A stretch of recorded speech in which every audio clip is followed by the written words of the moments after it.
Y'all status Bill Hubble. I bought Lennox Mall for my brothers. Oh, yard bag, told the cutter. I got it out the field, fuck Russell. Going as Lori about the paddock, and going as Jordan as dead. Elite water trying to drown a bitch. It's a habit tricking on a bitch. Shit, I'm thinking I'm cribbing a pimp. Shit, I'm cooking up dope like a dump. Shit, like her first gon' sit nigga trim. Shit, I'm floating, I'm out in the blimp. Shit, it look like I'm swimming in glass. Shit, I turn on my bitch cause she bad. Shit, I'm making my ex nigga mad. Shit, they go for them numbers mad. Real nigga learn them, wearing a bag. Piping a bitch, and they nail like I can. Turn up the shooters, we switch, go bad. They was some yummers, but I was so bad. Slapping no rapping, my dog, he fall off. No capping, no bound.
What it do? I go by the name of BRWE, representing the Self-Made Hustle TV, where the hustle has to be in you, not on you.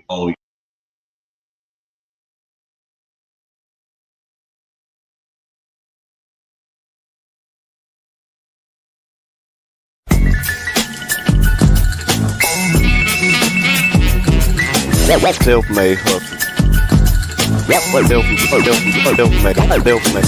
Self-made hustle. Hustle is in you. Hustle is in you. Hustle is in you. Hustle is in you, not on you. Self-made. Self-made hustle. Hustle is in you. Hustle is in you, not on you. Hustle is in you. Hustle is in you.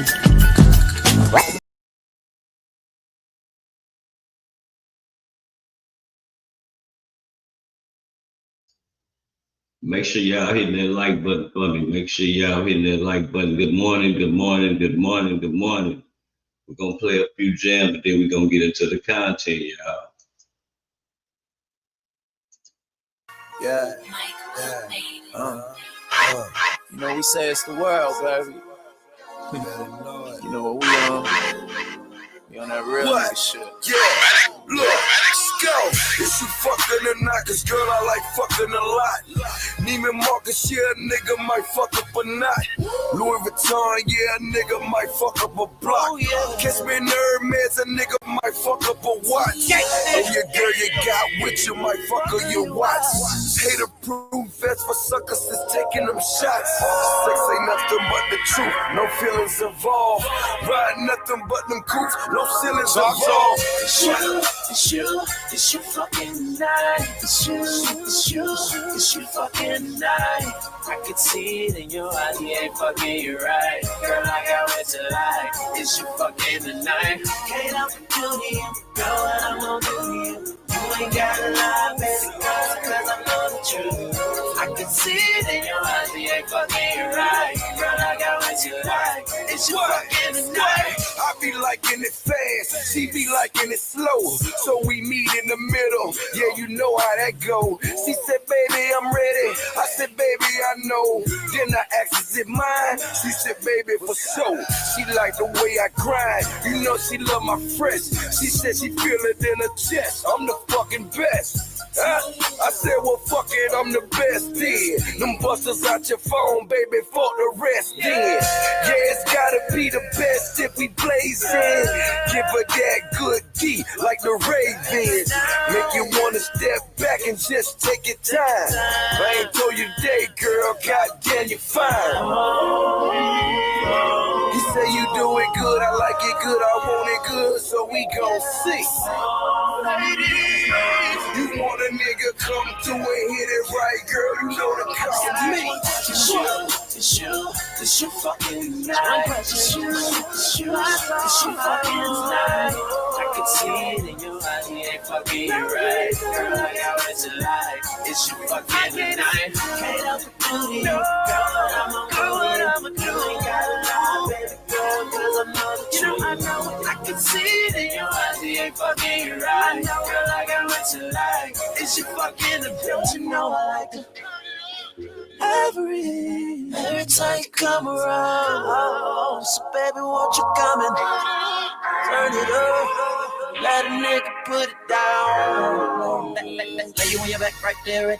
Make sure to keep your legs spread. That's perfect. Work it, twerk it. Now we fucking up the bed spread. If you like it, she can come too. Promise I can make her come too. Make her come too. It's you fucking night. It's you fucking night.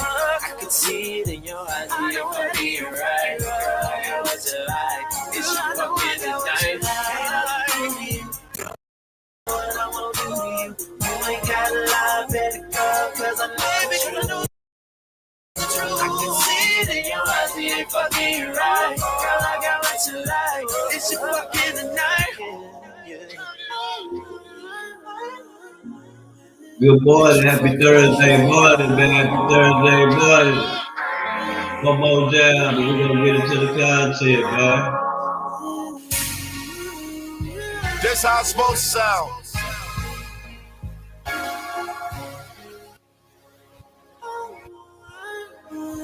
But you know that. Roll this shit up, man. Wake and bacon, man. You know, that's what we doing. You know. They gonna want you to follow this morning, man. They gonna want you to follow. We ain't following, man. We can't follow.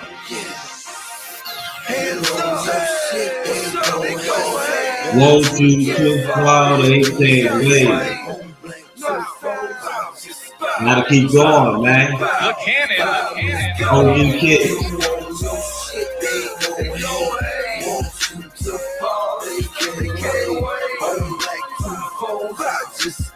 Cannon. Great. Not at all. I'm gonna up there. Let me see what we like. I'm gonna start playing music. But don't push me. Fall for my lame and I never been a pussy. Wake up every morning and make real nigga cookies. Don't make me wake up and eat some little nigga cookies. Still up all the cars so we can buy up all the guns. All the 30 rubles paid for them all at once. All the y'all better hit the paid like for them all in 10s. Yeah. Hardly gave me 10 pounds of goods for my Benz. Yeah. crazy. Up in my mag. Now it's 10 pounds, 20 rounds in my mag. Didn't waste no time, yeah, you know I so bad. Knock them bitches off, yeah, you know I toe tag. I said, please God forgive me for my sins. I'm a grown ass man, I don't need no new friends. Might need Jesus, but they really need a Lord. Made a few niggas, so a nigga need royalties. Yeah. They go away. Want you to fall, they can't wait. On back to foes, I just gave smoking great, feeling great. You off your shit, not at all. I just ain't fucking with y'all. Because y'all fuck niggas fake, smoking great, feeling great. You watch your shit, they go away. Want you to fall, they can't wait. On back to foes, I just gave smoking great, feeling great. You off your shit, not at all. Man, make sure y'all hit the like button. I'm on mute. Tell y'all to hit the like button. Play one more. Yeah, I'm play one more. That's back. Fuck it, I'm gonna play one more shit. I'm gonna play one more. Shit. Y'all gonna have to hit the like button for me today, goddammit. I ain't trying to hear that shit. Make sure I refresh my shit. Make sure I'm looking at it right. I might not be looking at it.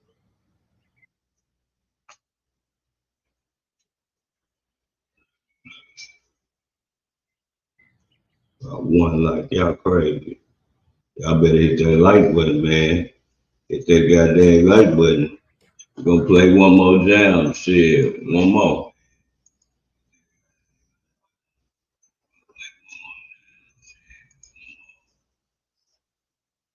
Y'all gotta hit the like. Y'all be saying y'all be in here to see what that nigga self-made go come with to see how he coming. Yeah, I got my fucking phone on. Y'all in here to see how I'm coming. Man, on this good rainy day, I could have went to sleep after I got up. Shit, fuck yeah. Shit, I could have went straight to sleep, nigga.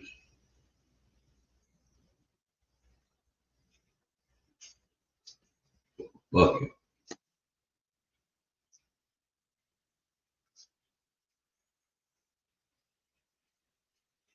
Fuck bullshit.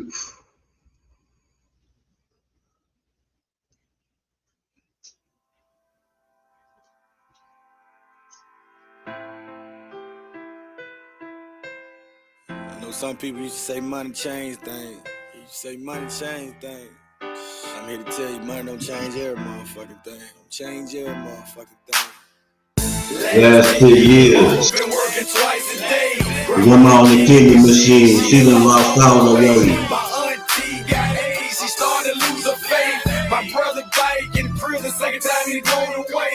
My dad's still smoking that shit, I can see it in his face. My cousin 16, pregnant from a nigga 38. Trying to tell my son, make sure he doing what his mama say. Before you take me, God, let me get my family straight. I asked God why he ain't blessed me with a silver spoon. Cause if he did, and I would never had to be a goon. If he gon' change my family, I hope he changes soon. I'm tired of answering my phone and hearing bad news. My grandma on the walk, Cause he can barely move. just to tell me she love me, take Look at all the breath to do. She on the kidney machine, I know it's hurting her too. 4 times a week, gotta get her blood drew. She said the Bible and prayer only thing they get her through. Why my grandma deserved is God, what did she do? Thought cause I had a little money, kid, I can buy a new. She hold the family together, she one I can't lose. Last 10 years, mama been working twice a day. Y'all upset. Do what y'all supposed to do. She started to lose her faith. My That's brother all I ask. That's all I ask. Smoking that shit, I can see it in his face. You can sit in the bushes all you want. From a nigga 38, trying to tell my son, make sure he doing what his mama say. Before you take me, God, let me get my family the straight. My auntie got A's and I'm watching her suffer. Why she gotta die? Cause she was in love with a hustler. Even though she died, she say she still love him. Know if I see him again, I kill that motherfucker. Only they give me 15 minutes to talk to my brother. Cause he in prison, got to go see him. Some niggas willing to lose they freedom just for thugging. Cause he made a mistake, gotta be here cause I love him. Uncle just called me, find out his daughter fucking when they get 14, not like it's nuts. In the hood, it's happening 10 out of dozen. The nigga her dad age, that's fucking my little cousin. Last 10 years, mama been working twice a day. Grandma on the kidney machine. Let's get to it, man. Let me get to it. Make sure I got it right. Here. Yeah, man. So yesterday was a trip, dog. Do y'all? If I told y'all that, man, if I told y'all that young bull Pooh Shiesty was going to get out. Was going to be out paper in 10 days. Would y'all believe me? They saying that this guy was supposed to be out federal parole in 10 days, and his house got raided. Now, I'd be the first one to say I fucked up and I was wrong. When Seti Nash and King AK was the first ones to hit everybody with this story, but nobody believed it. Because it's Gucci, man. It's Pooh Shiesty. But we're gonna do a reaction to this video. And I'm gonna be in here. This is an open panel too. I'm gonna put the link up in the wall on the community wall where everybody's welcome. But we're gonna react to this, dog. It's just a crazy situation, dog. They said that Pooh Shiesty robbed Gucci man for his jewelry, and nobody believed me, but the shit was true. But they got the FBI involved in this shit and everything, guys. Watch this. Nobody wins when the family feels. He pops in the 8s, dripped out. Pops off Pops camera. in the 8s, Katie in the gummers. Yep. Yeah, shit going on. Then I'm locked in with TP. We finna make a hit. Make sure y'all go subscribe. Make sure y'all go subscribe to the what happened TV. And he left stuff out. I'm not gonna do that. There is a video of this thing. A lot of people know already what happened. That live stream with Ben the Don, that was about Pooh Shiesty. Took everything to clean them up. Are you serious? The nigga retarded, bro. It has to hit the street shit. Listen. Remember, I always get the shit first. Yeah, I gotta talk to you at the stream, bro. I'll call you in a little bit, bro. No, bro, this shit never fucking ends. That shit damn near made me want to end stream, gang. Gucci Mane got robbed, bro. Yeah. And I've allowed a lot of people to come in. Y'all know me and Seti really ain't been see whatever. I did not get this from him as well. Damn, Gucci. I didn't want to believe it. I didn't think Pooh Shiesty was dumb enough. But y'all, Pooh Shiesty is dumb enough. Hey. In Cordova. At the scene in Cordova. Nah, this is Our crews have seen FBI and TBI agents going in and out of that house. The Shelby County Assessor's website lists this house as being owned by Lontrell Williams. That is the name of both Pooh Shiesty and his father. The rap star is in a halfway house right now after being released from federal. What if I told you a Memphis rapper that once had the world in his hands, whose rapping ability was strong enough to feed not only himself but his entire family, But instead of that talent taking him somewhere different, he ended up sentenced to 5 years in federal prison behind a robbery and a shooting that could have easily turned into a murder. All over some shoes and some Mary Jane. And what if I told you after coming home, instead of moving different, instead of staying down and rebuilding his career, he allegedly started teasing the victim's family. Out of every picture he could have chosen on his Instagram, his default picture is him standing in front of a green McLaren, identifying himself as a slime king, a case we'll later go over in its entirety. And what if I told you that the very man who helped him reach the level that he at today, the man who helped change his life, is the same man he allegedly tried to slime out of his contract just to sign somewhere else, and is being reported to another man. The irony, right? Because instead of staying down and dropping constant music, he drops the First Day Out record, still on the very same label, the man he allegedly tried to slime out, and the song goes #1. But inside that song, there's a lyric that caught people's attention. Quote, "Your daddy a killer, but you ain't, you just like Bronny James." Throw me lane, your daddy a killer, but you ain't, you just like Bronny James. Ask the worst. Salute. His daddy was his first CD. His co-defendant. They weren't doing it for the Saints. See, my dad in my first code D jumped in the streets. He showed me lanes.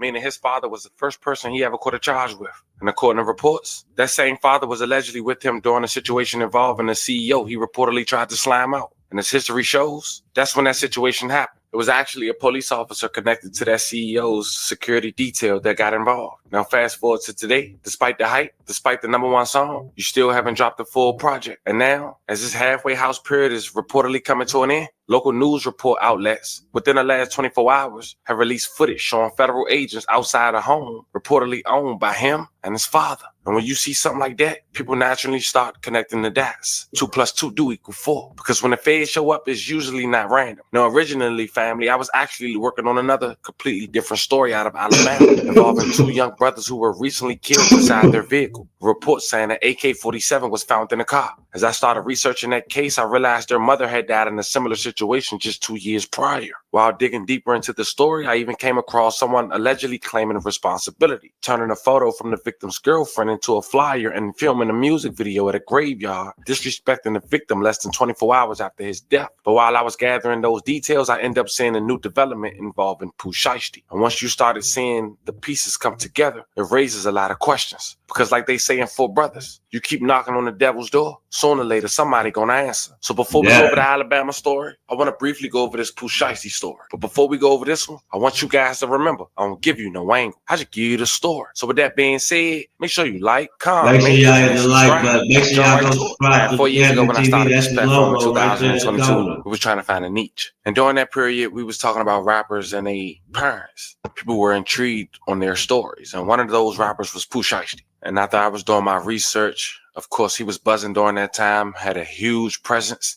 I came across the history of his father, Lontrell Williams Sr. Pooh Shiesty is identified as Lontrell Williams Jr. And at that time, you had platforms like Hip Hop Daily, who was bigger than mine at that time, who picked it up. He did many of my videos like that and ended up regurgitating the same information that I put out. Now, I'll leave the link in the bio, but I do want to point out something from that story. Now, to give you a brief recap, it's important to know this. The situation took place in 2004 and pertaining to DJ. And it was alleged that Pooh Shiesty dad was upset that the DJ was playing Yo Gotti's music and not his. He had a record label, Lontrell Williams, Pooh Shiesty dad, that is, back then. It was the mob boss. Now, in the video, I went into detail on how the stash house was raided. Fam, forgive me on how I was breathing and talking in that video. We came a long way. Now, if you check it out, it talked about how a grand jury indicted 3 suspects for the murder and of a Memphis radio personality that was found dead inside her downtown apartment. The grand jury indicted Stanley Andrews, 24, on charges of first-degree M and first-degree M, and aggravated R for the M of Rebecca Glenn. She was 24 years old. Andrew was sentenced to life in prison. Rebecca was found strangled on April 12, 2004 at 1:30 South Front Street by an apartment manager. Concerned co-workers at Flint Broadcasting drove the Glenn's home when she failed to show up for work. The grand jury also indicted Lontrell D. Williams, 27 at the time, and Marquita Thomas, who was 19. Apparently, she was the setup girl. Each one on account of accessory after the fact. And ever since that day, Pooh Shiesty dad was a convicted felon. May Rebecca rest in peace and love and condolences to her family. Fast forward 15 years later, in 2019, just a year before Pooh Shiesty gets signed during the pandemic, Lontrell Williams Sr. apartment would get raided again. You see, back then, they stayed on Main Circle on the 700 block, Main Circle West. Police had a search warrant for the house on December 11, 2019. At around 6 p.m., they came through. Police conducted a protective sweep on the apartment and encountered a male identified as Lontrell Williams Jr., also known by his rap stage name as Pooh Shiesty. In the southwest bedroom, sitting on the bed, Lontrell Williams Jr. was sitting on a Glock 22 pistol. During the time he was detained, detectives continued to sweep for the residence to see if any more bodies was there and didn't locate anyone else. After the scene was made safe, detectives could smell a strong odor of marijuana throughout the entire apartment. While searching for the source of the smell, Detectives Garrison and Detective Murphy located $30 of currency under the couch in the living room. Detective Tate located a Glock with 50-round drum mag and around 24 rounds inside and a rifle stock for a Glock pistol in the southwest bedroom where Pooh Shiesty was at. Detective Mill also located a large clear bag of Mary Jane in the southwest bedroom. Another detective located miscellaneous documents in the master bedroom. Detective Tate located a Glock with 2 rounds in the southwest bedroom dresser, as well as $605. Another detective located 3 Navy Federal Credit Union envelope with Pooh Shiesty's government name on the kitchen floor. Another detective located a key to a Chrysler 300 in the kitchen drawer. Another detective located a black phone on the kitchen counter. Detective Tate located a black hat with the words Chopper Gang logo on the southwest bedroom dresser. Detective Tate located a white/gold iPad in the master bedroom dresser. Another detective located a purple jersey with the name Pooh Shiesty, as well as a Louis Vuitton bag in the southwest bedroom closet. Detective Murphy located a key fob in the southwest bedroom to a tan Chevrolet Tahoe. The detectives were able to locate outside the apartment by pressing the key button. Detectives could smell a strong odor of Mary Jane from outside the vehicle due to narcotics being located inside the apartment, as well as the vehicle being within the scope of the document search warrant. Detectives Mambo had conducted a free air sniff around vehicle in which Mambo gave a positive alert to the driver's side door. Apparently, that was the gang unit dog. Pooh Shiesty was later transported to 3657 Old Getwell Road for interviews. And once he got there, he was advised his rights and declined to speak to detectives. The Mary Jane was tested positive with a TGW at 1.20 pounds. The total count of currency at the property was 40,984. 2 e-trace forms were completed for both handguns. Detectives seized an unknown number of coins that would be counted and tagged during business hours. Pooh Shiesty was charged with possession of controlled substance, possession of a firearm, and commission of a felon, and also had his dad hemmed up as a co-defendant because there was a house in his name, well, apartment. So now you understand what he meant by that song. His daddy was his first CD. It seemed like his daddy took the case. But just months later, April 2020, Pooh Shiesty will be signed to 1017. What seemed to be a gang buildup based on the information like Chopper Gang written on hats that was found by the police, he could now focus on music and choosing another route. And that's what happened. He dropped 762 God. Out the gate, he made a name, and he ain't looked back since when it came to rapping. A song that got over 80 million views, I ain't counting. In the corner, jumping fences, hitting them gates, and now we lit. You can't do a show up in the city, bitch, this my shit. And for a year straight, Pooh Shiesty was going a huge run. Drop Back in Blood, a track featuring Lord Dirt that's now 8 times platinum. 2 away from becoming diamond. You know who took that shit from you? Come get it back in blood. Brr, brr, bitch, come get it back in blood.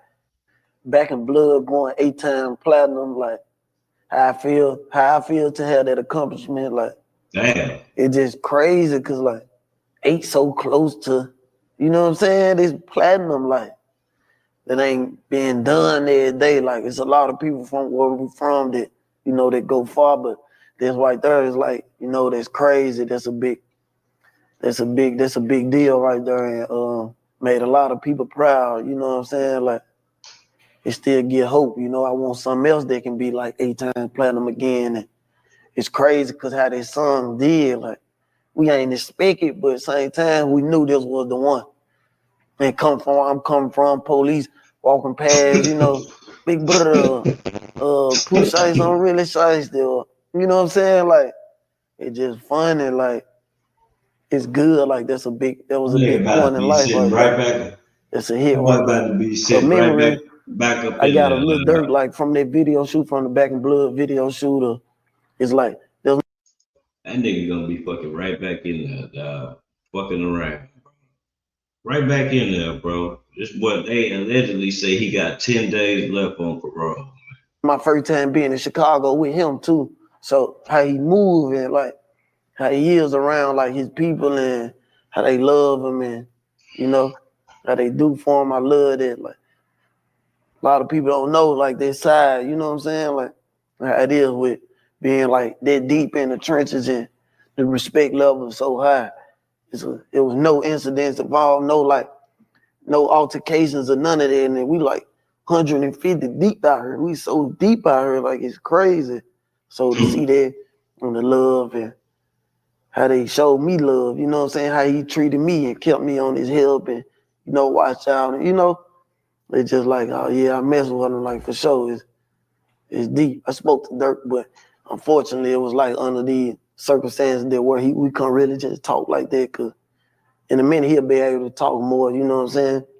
But yeah, I reached out for him. I hit India up, told her she can ask me whatever she need, you know what I'm saying? Tell brother call me every time. Like, I'm gonna pick up their phone for sure, whatever it is, you know? But that run during the pandemic will surely come to a stop. Pooh Shiesty was indicted in June 3rd, 2021. Apparently that indictment came from an incident that took place on October 9th, 2020 in Miami-Dade County. Police say Pooh Shiesty was with two people, a man identified as Bobby Brown and Jaden DeRosa. They was the defendants. Police say on October 9th, 2020 at around 1:50 p.m., 3 males later identified as Williams, Brown, and DeRosa arrived at the Landon Hotel, located on the 9700 East Bay Harbor Drive and Bay Harbor Ave. Williams was driving a green McLaren with Brown in the passenger seat. DeRosa was driving a black Mercedes Maybach. Williams had arranged to meet the victims at the location to purchase a pair of high-end athletic sneakers on Mary Jane. Williams had rented the McLaren from the victim. That's right. Victim number one was hoping to negotiate an extension of his vehicle rental as part of the transaction. During the transaction, Pooh Shiesty, Brown had brandished firearms and shot both victims. Specifically, Brown shot victim one in the hip and Pooh Shiesty shot victim two in the buttocks. The victims then drove to MD Urgent Care for medical assistance and were later transported to a Venture Hospital for further treatment. As part of the investigation, law enforcement reviewed video surveillance which depict Pooh Shiesty arriving at the hotel in the green McLaren, with Brown as the passenger and DeRosa driving in a black Maybach. Williams was wearing a yellow shirt and Brown was wearing a white t-shirt. DeRosa was wearing a purple hoodie. Shortly after Williams arrived at the hotel, victim one approached Williams and handed him a bag of Mary Jane. Victim two then approached and gave Williams a shopping bag. Williams opened the bag and removed a pair of athletic sneakers and began examining them. Victim two then walked around the McLaren and sat in the passenger seat where Brown had previously been sitting to collect payment from Pooh Shiesty. As victim two held one of the sneakers in hand, Pooh Shiesty pointed a Draco subcompact weapon at him and demanded that he leave the sneakers in the car. DeRosa stepped out the Maybach, approached victim two and attempted to take victim two's jewelry from his person. Moments later, as victim two attempted to stop DeRosa from stealing his jewelry, Pooh Shiesty shot victim two in the buttocks. Victim two then retreated towards the vehicle. Ultimately, DeRosa could not take the jewelry from victim's two person, but Pooh Shiesty maintained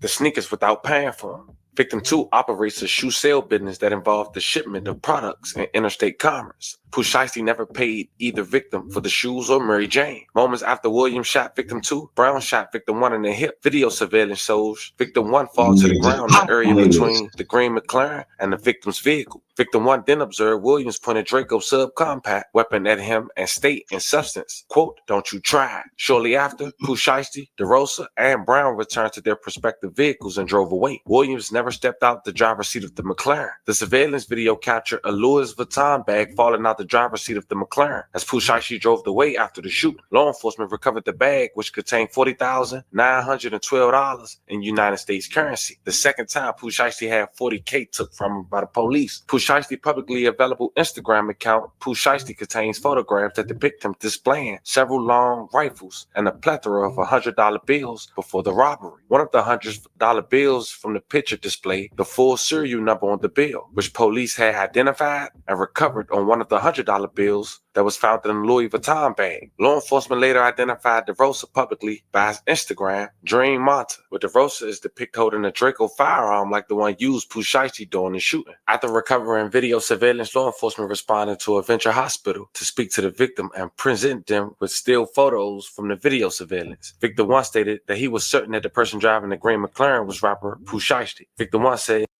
he had several encounters with Pooh Shiesty, including when victim one rented the green McLaren. Victim one explained that when he was shot, the closest person to him was Pooh Shiesty road manager, Bobby Brown. Victim one then described Brown as wearing a white t-shirt, which was corroborated by video surveillance. Law enforcement also presented victim one with a photo of DeRosa, and victim one identified DeRosa as the driver of the Mercedes Maybach and the person wearing the purple hoodie. Law enforcement then contacted victim two while he was being treated Venture Hospital. Law enforcement also presented him with still photos in which he identified the same people. Now, on just one station, surveillance cameras showing a new view of a violent shootout in a parking lot of a South Florida apartment building. The barrage of bullets sending 2 people to the hospital, and it lands a rapper in jail. 7 Sheldon Fox with the exclusive.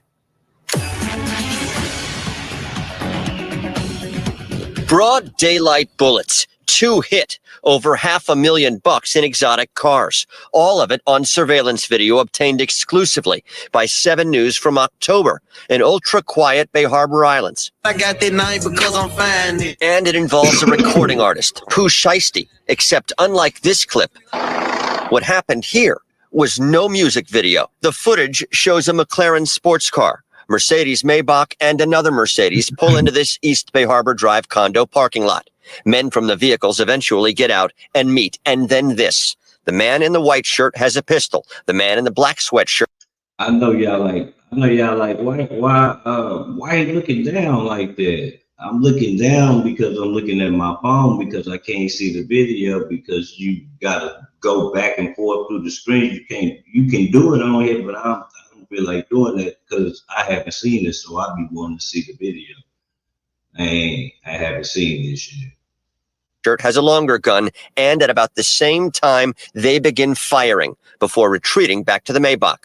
The fancy getaway cars speed off, and one of 2 victims then hobbles to the car. Skyforce 836. The victims ended up at Aventura Hospital with injuries. But back to the scene for a moment. Police say the famous rapper was in that McLaren. If I shoot my gun 300 shots. Police and prosecutors say Pooh Shiesty was part of the group that ended up in this parking lot that October afternoon where the shots flew, and it happened right across the street from the police department and town hall here in Bay Harbor Islands, and days before an arrest. The town of Bay Harbor Islands says you're wanted for aggravated battery with a deadly weapon. He's also charged with armed robbery. Bay Harbor police names 1 other for aggravated battery in their affidavit, saying the 2 left the state in a private jet. Police also using these Instagram photos, showing Shiesty with an assault-style rifle and cash as part of their case. They say the shooting came as one of the victims tried selling high-end sneakers and marijuana. Who, they got the right guy? Sheldon Fox, 7 News. On Sunday, May 30th, 2021, Pooh Shiesty performed as a rap artist at the King of Diamonds, located at 7020 Northwest 72nd Avenue in Miami, Florida. After his performance, Pooh Shiesty was paid an outstanding balance for his performance in cash, and a person from the crowd slapped his hand, causing Pooh Shiesty to drop the cash on the ground. Pooh Shiesty then retrieved the black semi-automatic pistol from his waistband and began waving it to prevent Club Patreons from taking his money. Upon seeing Pooh Shiesty with the firearm, Club security sought to remove him from the venue. Video surveillance captured Williams walking with the firearm in his hands. Williams then fired 1 shot, striking the club security guard in the ankle. Williams fled in a dark-colored vehicle, and because of that, he accepted a plea for 5 years, in which some say was a hell of a deal based on all the information that we just talked about, including 2 that could have been 2 murders. And in April of 2022, he accepted a plea, sentenced to 5 years and 3 months in prison. A part of his plea, he agreed to the firearm and drug charges, and the 3 other charges were dropped. October 2025, Pooh Shiesty will come home. Memphis rapper Pooh Shiesty is no longer in federal custody, according to his attorney. Pooh Shiesty, whose real name is Lontrell Williams, was sentenced to 5 years and 3 months in prison in a Miami federal court back in April of 2022 after he pled guilty to gun and drug charges. His attorney, Bradford Cohen, says he was released yesterday after a combination of time served and good behavior. Cohen also says Pooh Shiesty is looking forward to getting back to the studio and making music again. So we clear. Pooh Shiesty had to serve 6 months in the halfway house since his release in early October. He would have been out the halfway house on his first week of April of 2026. As we all know now, that's up for debate. But when Pooh Shiesty first came home in October, everything seemed good. Gucci Man walked him home with the post quoted, "Welcome home to the real one. My nigga Pooh Shiesty. The energy different now. Same hustle, new chapter. Shiesty back and free. The only way it's supposed to be. Real ones never fold. Time to shake the streets up. Walk proud of you. Hashtag 1017. Gucci Mane wife Keisha Cole had quoted, "Welcome home, Pooh. We missed you." He also had an Instagram post in which Pooh Shiesty had reposted, quoted, "Welcome home, Pooh Shiesty. The main slime is back." Not to mention, Pooh Shiesty liked the post that was on his Instagram page. Everything seemed normal as mentioned, but one thing was visibly clear. Gucci Mane was not seen with Pooh Shiesty, and some thought that was because he was on the halfway house. But that was his CEO. And then months later, Pooh Shiesty, at the top of 2026, had dropped FDO, First Day Out, a highly anticipated wait, and it was safe to say that he didn't let his fans down. The track was over 6 minutes long, straight bars with his mother giving a speech that, quite frankly, any kid would want to hear the encouragement give her son, coming from their mom. There's too many people depending on his leadership skills out here for him to be gone. Come on, son, reclaim your... Gucci Mane never reposted the video. That dirt first go to your head. Ain't no bad as slime as me. I'm the one from around the corner where they snake Martin Luther King. That song played in the clubs while Pooh Shiesty can't even perform it. It was a little less than 50 million views on YouTube in just 2 months. But a month after that track was released, the rumors between Gucci Mane and Pooh Shiesty was amplified. Once a well-known blogger named Seti Nash would come out and say Pooh Shiesty had allegedly robbed Gucci Mane. And with such bold claims, people was confused. That was his artist. It showed under FDO that he was still signed to 1017. And it's 2026. When you make claims like that, people want to see evidence. Until a blogger, a well-known blogger named King AK47, had put his career on the line and gave his audience the details on allegedly what happened that day in Texas. Pooh Shiesty and his dad allegedly robbed Gucci Mane to get out of his contract to allegedly sign with Yo Gotti, the same man that allegedly made Pooh Shiesty dad pissed off when he was in Pampers for not playing his music, playing his, resulting in a local DJ being gunned down. Now, I don't know how King AK47 got these details, but shout out to him because they seem to be true. Not one lie was called or bluff was called yet. Check out what he had to say. I didn't think Pooh Shiesty was dumb enough. Yeah, I didn't think it was true. But y'all, me neither. Yes, he is. Pooh Shiesty is dumb enough. A lot of people said he question his credibility about this video, about what he said, even me. That's wild. I put this on all my children. If this video is not the truth, I will quit YouTube. That's what he said. I would never make another single video. Ever. And that's on Jesus Christ. That's what he said. You guys could cancel me. Man, my bad. And I dare anybody in Atlanta to speak out on the behalf of Gucci and to speak out on the behalf of Pooh. Because that's where Gucci from. I dare everybody that was in Texas when this situation happened to speak out on the behalf of Gucci and to speak out on the behalf of Pooh. And I dare anybody from Memphis to speak out on the behalf of Gucci and to speak out on the behalf of Pooh. That shit. They won't do it. Nobody. I guarantee you, they won't say cap and they won't say it happened. Yeah, ain't nobody said nothing. Gucci gets called for a meeting. Pooh Shiesty wants out of his contract. Pooh Shiesty is with his dad. He said that. He said there's guns in here. There's Pooh with a few dudes. I say, 10. Gucci is with a white boy. He's a cameraman. He's with a dude. I won't disclose his name, but his name is 2 letters. And he's with a security guard. Not only is this a security guard, you guys, this is a police officer. That's what he said. He said that shit. The person that was with Gucci was an off-duty police officer. He said that shit, bro. He said that shit, dog. Gucci goes into the office, in the room. He said that shit. Pooh and the dad. There is Pooh, the dad, Gucci. He said that shit. It's commotion now. No fighting. The story I heard, BS. No fighting. Pooh wants out this contract. Gucci doesn't want out this contract. The dad wants his son out this contract. That's wild. Big 30, bro. Wow, dog.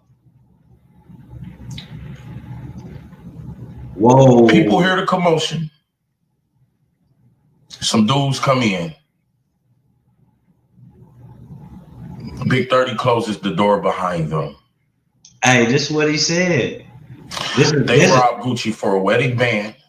AK said not the wedding ring, a wedding band. A watch. They robbed Gucci for a watch, not the $1 million watch, but not a cheap watch. They did rob Gucci for a chain. Not one of his heavy hitter chains, but a chain. He said they also took $10,000 out of Gucci's pocket, all their wallets, a bag from the cameraman, took it. Did Pooh take it? No. The dudes that Pooh was with took it. About 6-7 dudes that walked in this room, y'all. Pooh put the gun up to Gucci. That rumor, true. Hey, they said that shit true. Listen, man. I'm gonna tell y'all Pooh something. Shiesty's I'm gonna tell y'all something. Let me turn my camera on, fool. Man, I ain't dick pulling or nothing, fool. I ain't dick pulling or nothing, dog. But I've been blogging a little bit, and I heard about these young niggas before they was big. He's the leader of his own gang. He was the leader of his own gang, allegedly. He had grown-ass men following him. Bro, he really with the shit, fool. So, I know that, he already had that shit set up. If that nigga say anything wrong, nigga, I'm gonna slap him with his arm. I can hit, bro, listen. Them youngsters are dangerous, dog. Like, they're dangerous, dog. Gucci, man. And I think, who called the laws, though? Who y'all think called the police in this situation? Man, this is ill. It's so ill right here, dog. This is ill. Ill, dog. Ooh, many people think it's over. Many people think he's going to jail because that white boy, he kept saying he wanted to tell. After the robbery happened, Gucci told everybody he was with, don't say nothing about this. Don't say nothing that happened. I'm going to take care of it. Now there's a problem. That off-duty cop, when a cop is present during a crime, he has to basically report the crime. Is going around that Shiesty and them trying to pay off the guy, and he said I heard he ain't take it. There ain't nobody got paid off. He said that shit, bro. They also tried to contact the other dude that was with Gucci. He said that shit. He said my loyalty with Gucci, man. That white boy, he said he was going to the police. Even after Gucci said don't, he still said he was going to the police. This is all on the camera. We definitely keep his gun out. That rumor. We'll talk about my boy. Absolutely true. And Pooh Shiesty's in a pickle. Gucci was forced to sign some type of paper. That was absolutely true. But he's still 1017. He's not with Yo Gotti. This move may have been Yo Gotti got into that father head. He was paying the father. Salute, Miss Salta. The father was then looking off the pool. My boy. On top of the scar situation, on top of all that. That father is a big player. He wanted his son out of his contract. Like, but double tapping the screen, man. Make sure y'all double tap the screen for me. Just bam, bam. Gucci has Pooh Shiesty's whole career. Subscribe, man. And freedom in his hands. I'm hearing he might damn near just shelf Pooh. Hey, this is illegal. But guess what? There's some consequences and repercussions that's on the way of Pooh Shiesty. This is illegal. I'm not saying Gucci Mane dropped no bags. I'm not saying nothing. But what I am saying is what happened in that room, it was vowed to not go without consequence. So not only is Pooh basically facing jail, then it look like you going. Your career, what you gonna do? Because you're not off that deal.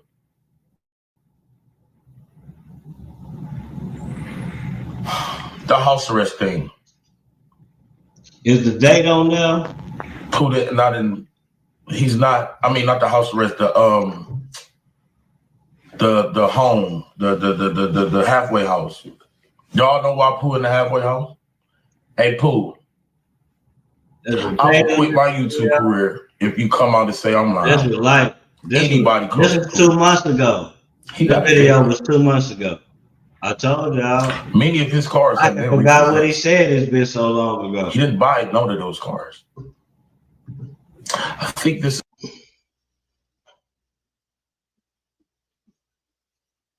This silly, dog. What happened? Come on, quit playing with me, man. It's raining like a motherfucker outside over here. Harder than a bitch. That's why we seeing that a robbery took place. I think this is why we're seeing Pooh magically out the blue just posting a lot of promo on a lot of people's pages. As things has died down technically from that situation, people notice a couple of things that should be noted in this video. Gucci Mane took down his welcome home post from Pooh Shiesty, and on top of that, he hasn't been public on social media. Then on the first day, what some consider April's Fool, Pooh Shiesty was hoping the same. As he was gearing up to exit the halfway house, his home that was owned by him and his dad was raided by the feds. Some say that's never a good thing. Federal Pride look at the scene in Cordova. Our crews have seen FBI and TBI agents going in and out of that house. The Shelby County Assessor's website lists this house as being owned by Lontrell Williams. That is the name of both Pooh Shiesty and his father. The rap star is in a halfway house right now after being released from federal pride. Look at the scene in Cordova. But there you have it, fam. I did all this morning to bring it to you guys' attention and hopes to give you guys a clear understanding of what's going on now. Boy, that boy. We can only assume why they was there. But based on the facts that's been presented, based on the timeline of events that's been presented to the public, 2 + 2 = 4. And it's not a good thing that not only the artist who, providing for his family, but also his dad is in the eyes of the law enforcement. The same day he was set to be released from the halfway house. There's more developed. I'll keep you guys updated. Until then, let me know how you guys feel about this one in the comments. Don't forget to like. Bro, they is really tripping, dog. They is tripping. What was they smoking, dog? They was smoking dog food or something? Like, they had to be smoking dog food. Had to be smoking dog food, bro. Like, what I wonder, it's more to this shit, dog. There's more to this shit, bro. That's sick right there, dog. Hey, man, they say his music trash. Yes, he's Dominican, man. Listen, man, that guy is, man. Listen, dog. I don't know about give a fuck about no Leo. I'm a Leo. That's fake ass shit. No. I don't know about give a fuck about no Leo. I'm a Leo. That's fake ass shit. No, I'm a Leo though, bro. That's fake ass. I just sat here and told you some fake ass shit. You see what I'm saying about dumb biscuit head ass niggas? I just sat here and just proved to you that's some fake ass hoe ass shit. And niggas thought big Leo, big shit. A bunch of bullshit, nigga. Hey, that's crazy work, dog. I don't know what to say about this, dog. What the fuck is wrong with this nigga, dog? Now that nigga trying to lay, dog, this guy trying to lay Gucci Mane down, dog. Lay that nigga down, dog. Lay him down. God knows stepping now we light until it hurts, it ain't no mercy, that's just how we made. You heard that church up in my verses, cause that's how I raised. I told God he gotta forgive me, I'm insane, no. Get down on my knees when I'm in pain, no. Tired of the rain on my name. Oh, Jesus, please, can you feel my needs? Man, this is ill, dog. I just can't believe this shit, dog. Are we really talking about, man? That nigga Pooh Shiesty went in there gang banging with Gucci Man. And what the? Walked out the jail, I saw 6 phones. I just got out the bunk bed, 3 million cash. Can't fit in my hand, then sit some on my head. Babe, come put that pussy on me, bitch. I'm fresh from out the feds. I say fresh from out the feds. Man, did Pooh Shiesty really start gang banging with Gucci Man? Man, you gotta be shit. Fuck the feds, walked out the jail, I saw 6 phones. I just got out the bunk bed, 3 million cash. Can't fit in my hand, then sit some on my head. Babe, come put that pussy on me, bitch. I'm fresh from out the feds. I say fresh from out the feds. Hey, yeah, man. He went in there just treat that nigga like a man. He treated that nigga like a man. He went in there and told that nigga Gucci Man to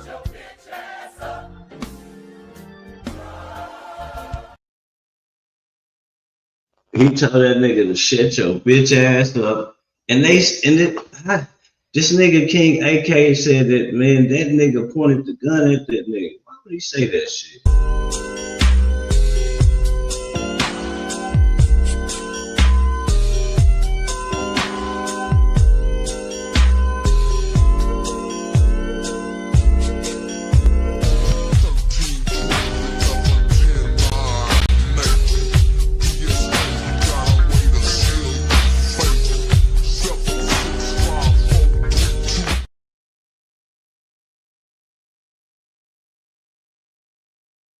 Why would King AK just say, man, yeah, that nigga held the gun to Gucci Man. He held the gun to Gucci Man.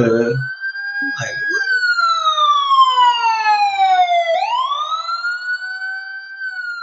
what? Man, listen.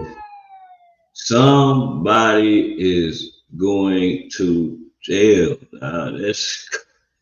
The shit don't even sound like it could be real. It don't even sound like it could be real. Why nobody else?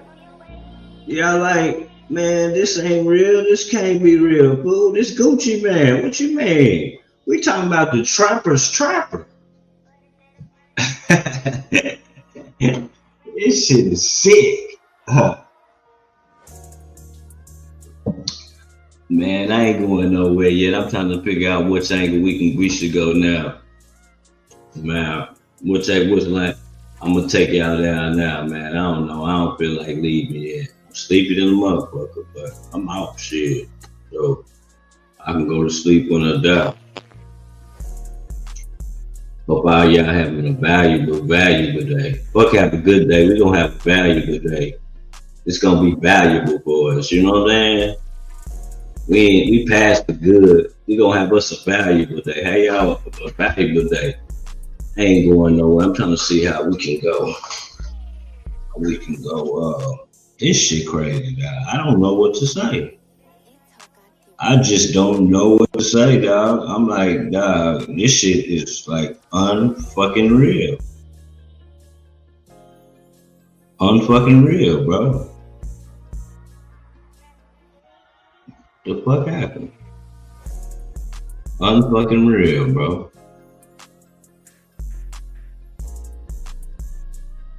I'm gonna go through this one right here. We're gonna go to Indianapolis. Okay.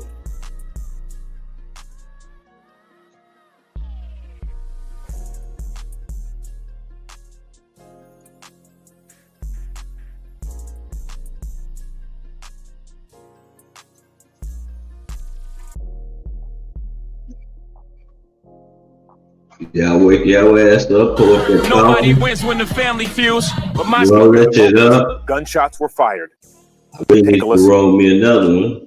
Control 367, the flight has dispersed for now. You go ahead. Go ahead. Y'all hit the like button for me. I owe y'all.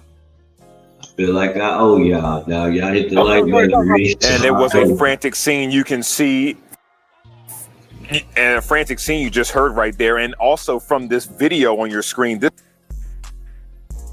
this is security camera footage from Indy E6 here in Broad Ripple of that shooting that took place Sunday morning. You can see people scattering.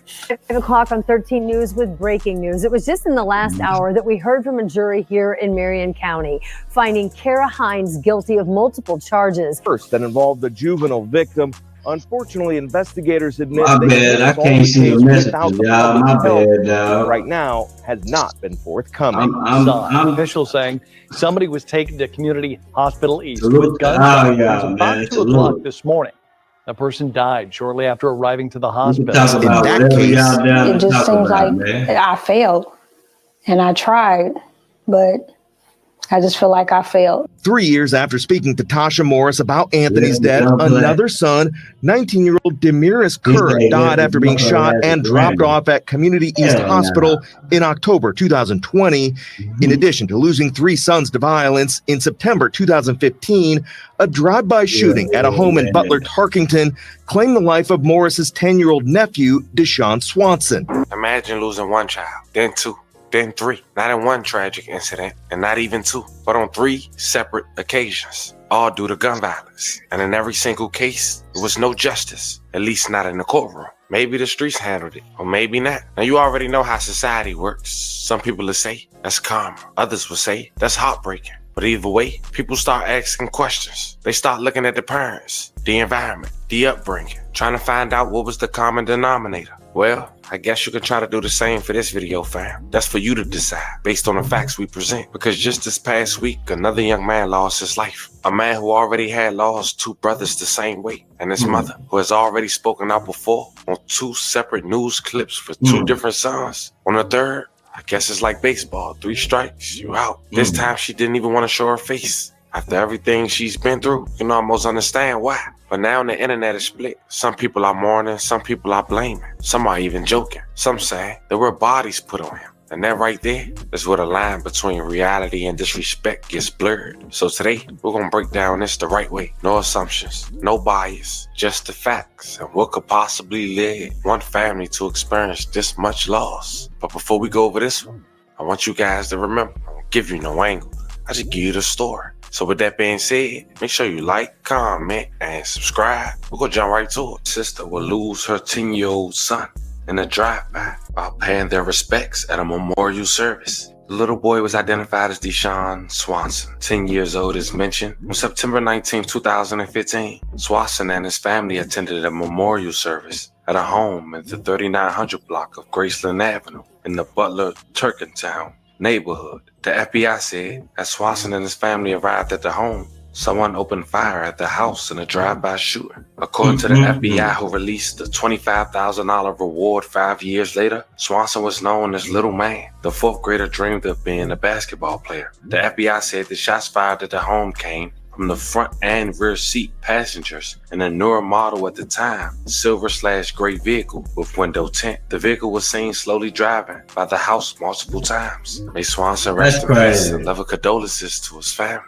Indianapolis, April 17, 2016, a local mom was at a local movie theater celebrating her birthday. So suddenly she get a call. On that call, a person tell her that her oldest son was gunned down. But suddenly she goes into a shock, screaming and wondering what's going on. And just like that, her life had changed forever. This wasn't just a random act. According to reports, tension were building already in the area. And what happened next will only escalate things further.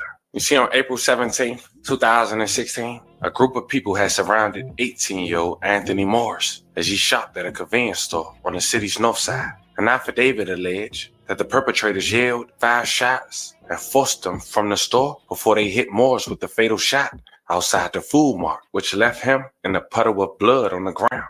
It all started because of an argument over his cell phone. Indianapolis Metropolitan Police detectives in May of 2016 had secured arrest warrants for 4 individuals, a man, a woman, and 2 teenagers, all family members, but the two teenagers were twin brothers. They was identified as Cornisha Johnson, 33, Tyree Henning, 23, Tyren Henning, 17, and his twin, Taiwan Henning. Piecing together statements from the witnesses and store surveillance video, police believe Johnson and the Henning brothers confronted Morris at AJ's Food Mart on the 2000 block of East 30th Street at around 5:30 p.m. that day. Earlier in the day, the affidavit say Johnson's daughter got into an argument with Morris over a cell phone. Morris told a friend that the daughter took his phone at a friend home and wouldn't give it back. None of it makes sense. You see, in an interview with police, Johnson told investigators she came to the home and saw her daughter screaming that Morris was trying to take her purse or her cell phone. Johnson said Morris punched her. When she approached him, Johnson then told police that she drove 3 men she didn't know,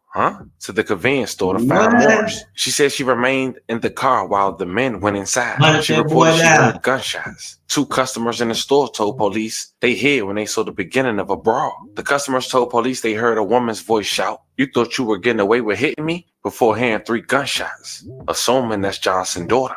Other witnesses who know the people involved said Johnson was angry about the confrontation earlier in the day and rallied the group to find Morris. A woman told police Johnson told her she had her gun and was looking for Morris. The affidavit alleged the group drove around in Johnson's SUV until they saw Morris at the convenience store. The 3 defendants had trial 3 years later, and they was released. Could you imagine how Anthony Moore's family, especially his mother, felt at that moment?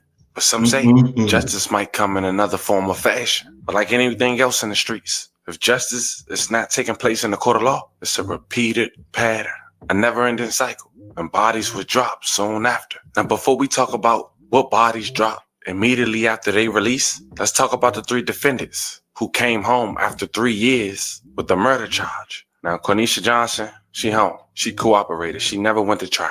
Immunity. She claimed she was just in the car. This her chilling, living life. When it came to the 3 brothers, one dead, one have over 80 years in prison, and one living life according to what he feels is living. Months after he was released, Tyree Henning was arrested in 2020 for shooting his girlfriend's sister in the head in front of his girlfriend's daughter. On April 4th, 2020, Tyree's girlfriend drove him back to Indianapolis along with her 2 young daughters. As they approached Indianapolis, Tyree began to argue with his girlfriend and threaten her. While they stopped for gas near the intersection of East 21st Street, Tyree's girlfriend called her sister, Yana Orr, to pick her and her daughters up from the gas station due to concerns over Tyree's threats. When Yana arrived, her sister began transferring the car seats to Yana's vehicle while Tyree sat in the driver's seat of his girlfriend's vehicle. Video footage of the gas station showed Yana approached Tyree as he was sitting inside the vehicle. Tyree can be seen raising a firearm towards Yana's head and her falling to the ground.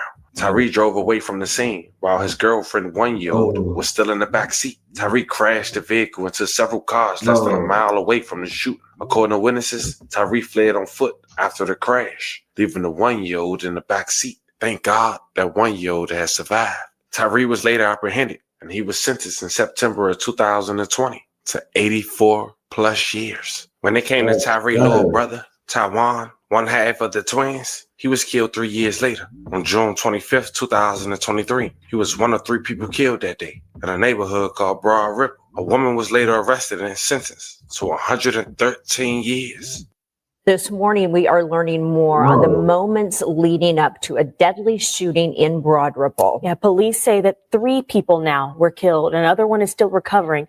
Our Matthew Fultz is live this morning in Broad Ripple and has been following this story overnight. Matthew, we know you've been listening to some new police audio that's just been released. Good morning. Good morning, Jalea and Julia. That's right. That Broadcastify audio tells a chaotic scene that unfolded right here behind me at the intersection of Guilford Avenue. In this audio, you can hear the moment gunshots were fired. Take a listen. Control 367, the fight has dispersed for now. You good? Oh. Good. And it was a frantic scene you can see. And a frantic scene you just heard right there. And also from this video on your screen, this is security camera footage from Indy E6 here in Broad Ripple of that shooting that took place Sunday morning. You can see people scattering Police tell us they are now looking at several ways to combat this gun violence that keeps happening here in Broad Ripple. One way they say is patrolling vacant parking lots where they say people have been gathering and drinking, leading to issues. Law enforcement does not have the authority to remove people from private parking lots. And so we're going to work with the people that own those lots and try to find ways to barricade them off if they don't want people in their lot. Now, the Broad Ripple Village Association sent a request to the city to make Broad Ripple a gun-free zone on Fridays and Saturdays. Meanwhile, coming up here at 6:30 on 13 Sunrise, we'll dig more into that and what that will look like. Meanwhile, we're still working to learn more information on the identities of the victims involved in this incident. So Jalea and Julia will make sure to pass it along as soon as we learn that information. At 2 o'clock on 13 News with breaking news. It was just in the last hour that we heard from a jury here in Marion County, finding Kara Hines guilty of multiple charges. This follows a deadly Broad Ripple shooting. Her sentencing is now scheduled for September 12th.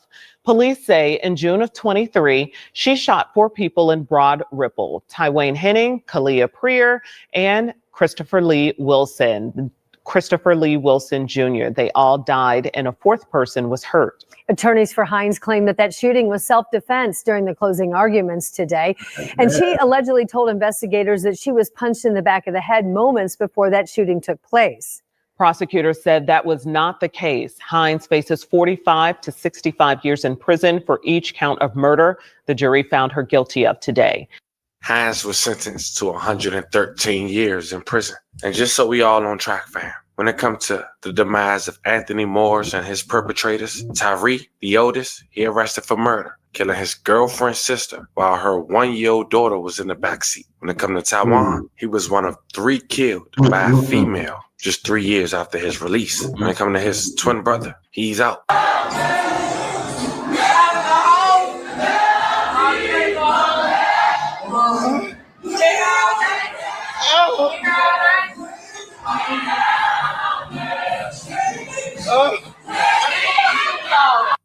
So now, as we shift focus back to the brothers, when they killers first came home before anything happened to them back in 2020, the brothers made headlines in the streets. Back in September of 2020, a 17-year-old had lost his life. It was a Wednesday morning, September 23rd, and 17-year-old Keyshawn Neely was hit and rushed to the hospital, but later died.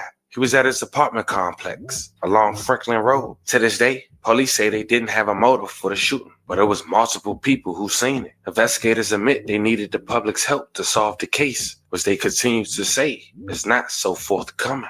Though people wouldn't tell police, it's crazy. They said in the streets and even on social media, one of the 3 brothers who was gunned down in this story was allegedly responsible. Shooting here along this sidewalk marked the 4th homicide of the year here in Lawrence, but the first that involved a juvenile victim. Unfortunately, investigators admit they can't solve the case without the public's help, which right now has not been forthcoming. A confrontation outside this apartment building just after midnight Wednesday morning led to gunfire. 17-year-old Keyshawn Neely was hit and rushed to the hospital, but later died. So far, police don't have a motive for the shooting and don't have any suspect information to release. There was plenty of witnesses. Unfortunately, at this time, we don't have any information. We don't have anyone to come forward to say, hey, I know exactly what happened. Captain Cantrell claims the lack of cooperation from those witnesses is making it hard for police to hold the killer accountable. This child is someone's son, someone's brother, someone's cousin. And we just need the public to really look within to help us solve this crime. Sadly, of course, youth violence isn't unique to Lawrence. 2 weeks ago, a 17-year-old named Donald Thomas was shot to death in an East Side alley, becoming the most recent of 12 homicides this year in Indianapolis with victims under the age of 18. 8 of those cases remain unsolved, including the deaths of Demario McCullough, Roderick Payne Jr., Nia Cope, David Lowry, Braden Shiflett, Ron Bonds, and Amir Ford. Black kids are being killed every week, toddlers, adolescents, and teenagers, and there's no outrage. So what it says to some of us is that their lives don't seem to matter. Every life has value and every life should matter. And we ought to be outraged when anyone is killed in this city, and we ought to show it. Again, no arrests have been made in the deadly shooting this week. As always, anyone with information on the case can still contact either Lawrence Police or Crime Stoppers. Jesse Wells, Fox 59 News.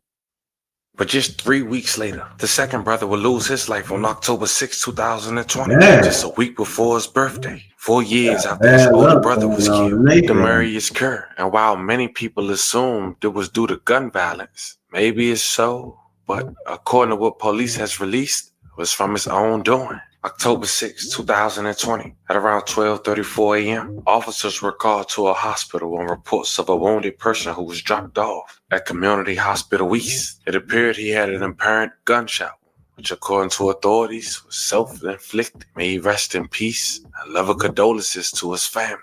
And at this time, this is two sons lost to gun violence, whether it was self-inflicted and one tragically in the span of 4 years. Figure out what led to a deadly shooting on Indy's east side. Officials saying somebody was taken to Community Hospital East with gunshots. It was about 2 o'clock this morning. The person died shortly after arriving to the hospital. Police were unable to find a crime scene related to the incident. At this time, they are not releasing any information about the victim. If you think you know anything about the crime, call Crime Stoppers at 317-262. Now, as mentioned at this point, we got 2 brothers in 4 years, and I know people are wondering where the father. Well, it seems as if though they have different fathers. Junior father has posted him on social media, and it seemed he was active in his son's life. And when it came to his mother, she spoke all the jokes that was being made about her boys. She wrote, "It was all hee hee ha ha when my son was killed over his cell phone. Look how life plays out. One dead, one doing life, one to go. Karma is real. I'm speaking on it, and I don't care who don't like it." Just 6 years later, Tasha and her family would take another blow out of reports that her third child in 10 years had lost his life to gun violence. The latest incident happened March 12, 2026. Tasha was looking for her son days prior when she located the family's Jeep, found her son unresponsive on the 3600 block of DeCamp Drive near 38th Street and North Post Road, not knowing how many days and how long he was there. May he rest in peace and love condolences to his family. The same guy, while under his rest in peace post, people blame for the 2020 demise of Keyshawn that's still to this day unsolved. Was found dead by his own mother inside a car right here on this street. Almost unbelievably, that mother tells me this is the 3rd son and 4th family member she's lost to gun violence in the city over the last decade. Following a desperate search for her missing son, who she last heard from on Tuesday, a mother came here to the Camp Drive and called 911 after spotting the family's black Jeep Thursday afternoon. When police arrived, they found 22-year-old Gregory Clifton shot to death. We have loved ones that are here on scene who have learned the unthinkable, and I want to acknowledge that. Any loss of life is devastating to our community. That death took place almost exactly 10 years after 18-year-old Anthony Morris was shot and killed on East 30th Street in April 2016 following a fight over a cell phone. Murder charges were filed but later dismissed against 4 suspects in that case. It just seems like I failed, and I tried, but I just feel like I failed. 3 years after speaking to Tasha Morris about Anthony's death, another son, 19-year-old Demiris Kerr, died after being shot and dropped off at Community East Hospital in October 2020. In addition to losing 3 sons to violence, in September 2015, a drive-by shooting at a home in Butler, Tarkington, claimed the life of Morris's 10-year-old nephew, Deshaun Swanson. No one wants to experience anything like this, and this tragedy certainly has overwhelmed this mother and this family. Reverend Charles Harrison doesn't know Tasha's family, but encourages anyone with information on any of the homicides to speak up. And it is the only way that we can keep the level of violence down is when we all work together and people come forward. Because all 4 deaths remain unsolved or fell apart in court, Gregory's mother said in a statement, "I do not have confidence that this case will be solved. I just want justice for my son and answers for my family." As always, anyone with information on this case or the 3 other homicides involving that same family can either contact IMPD's homicide office or Crime Stoppers. Jesse Wells, CBS 4 News. And our thoughts are with that. Wouldn't know if to call it bad luck, karma, or all the above. But it's not for us to decide. Nonetheless, we do want to say that's some bad shit going on in that household. Boy, they got some bad shit going on over there. Some bad voodoo. That shit ain't no good. Bro. Bad fucking voodoo over there, dog. That shit is ill, dog. I don't know what the fuck it just was not good for them, dog. Them niggas best stay the fuck out the streets, man. Stay up. Let's see what Trump talking about, dog.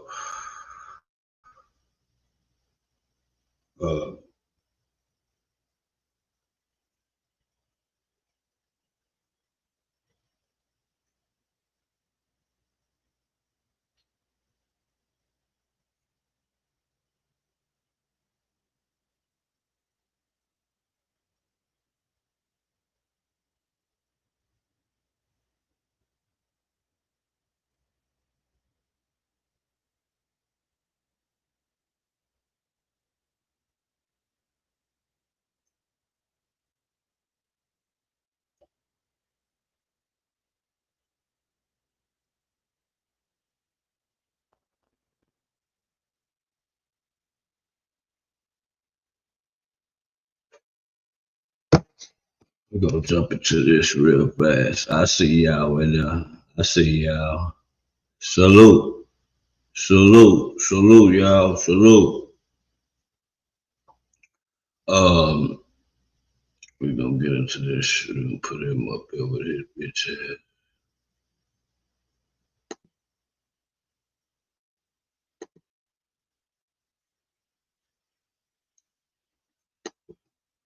It's raining like a motherfucker outside, hard than a bitch. I gotta go take this trash out. For real, for real.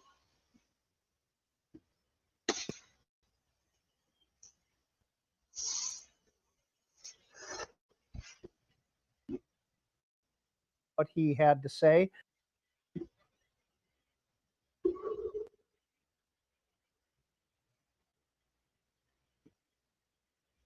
Dictatorship. The people of Iran have risen up many times over the years to try to overthrow this evil dictatorship.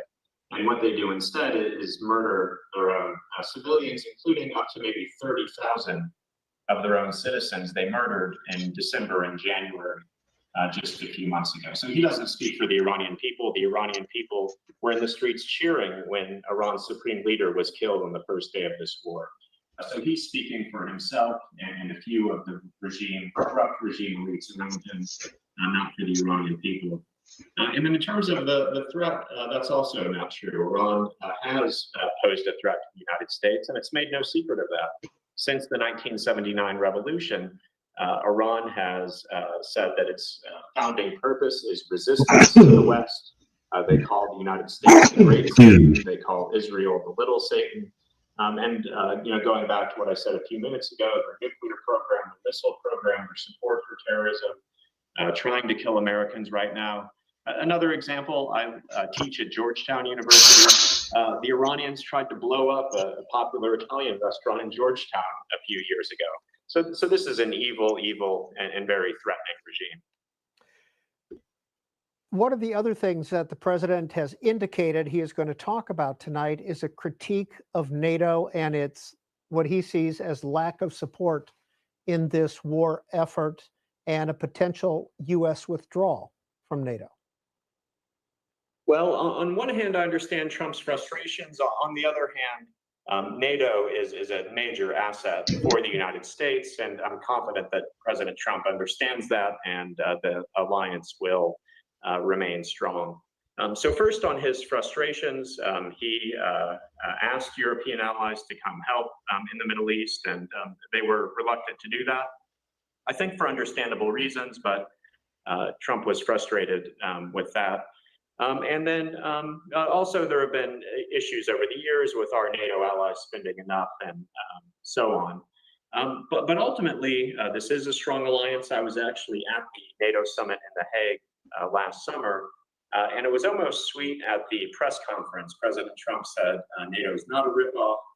These are people who just love their countries. So we've seen skepticism from Trump before over NATO, but in the end, he's always come around and recognized that.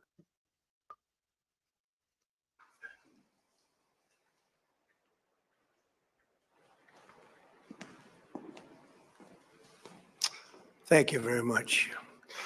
My fellow Americans, good evening.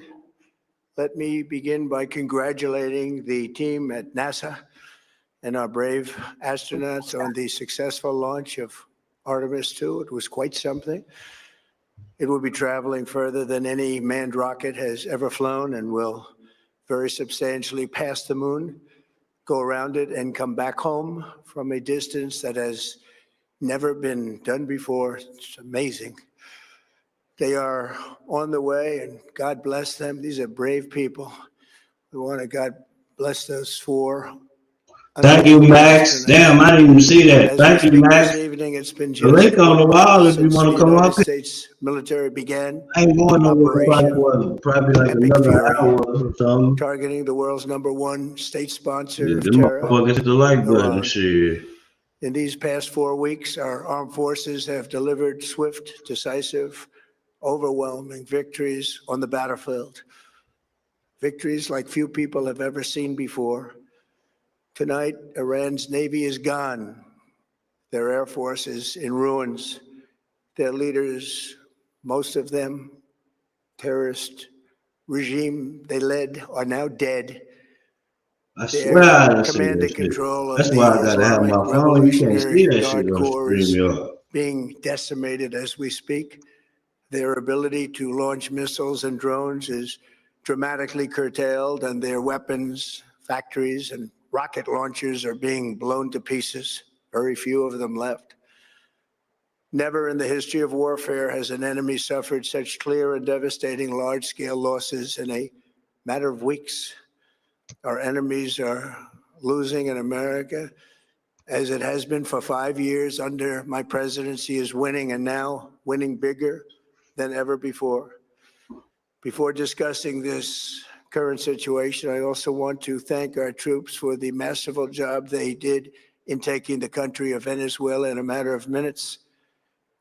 That hit was quick, lethal, violent, and respected by everyone all over the world. After rebuilding our military during my first term, we have by far the strongest military anywhere in the world. And now we're working along with Venezuela and are in a true sense joint venture partners. We're getting along incredibly well in the production and sale of massive amounts of oil and gas, the second largest reserves on earth after the United States of America.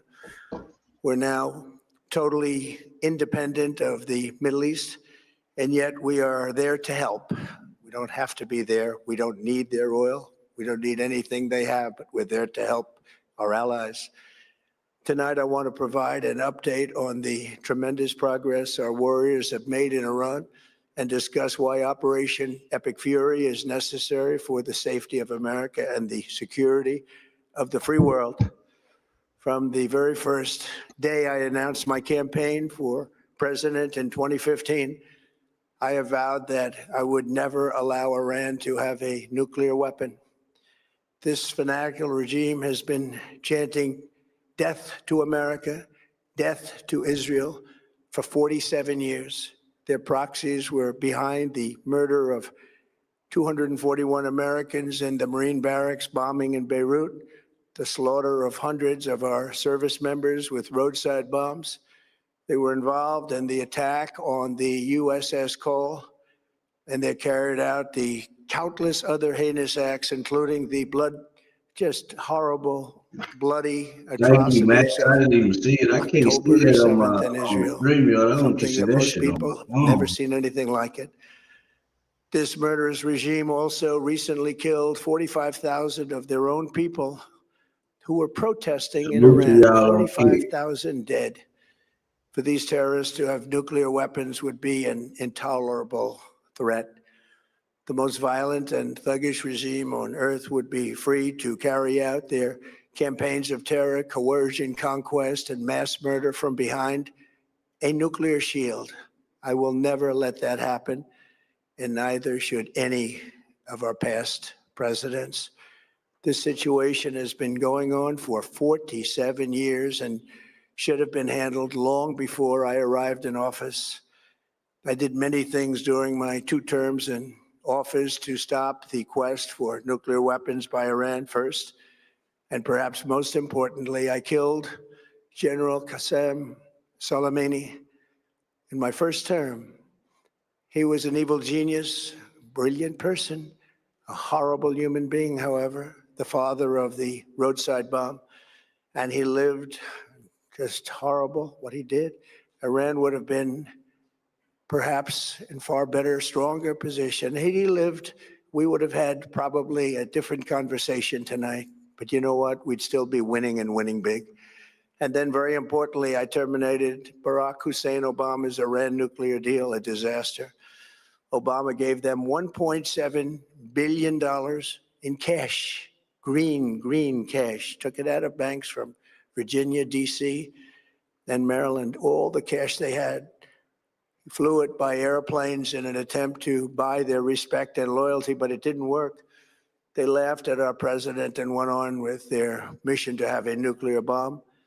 His Iran deal would have led to a colossal arsenal of massive nuclear weapons for Iran, and they would have had them years ago, and they would have used them. Would have been a different world.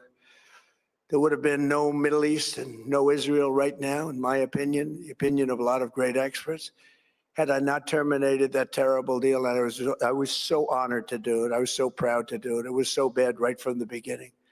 Essentially, I did what no other president was willing to do. They made mistakes, and I am correcting them.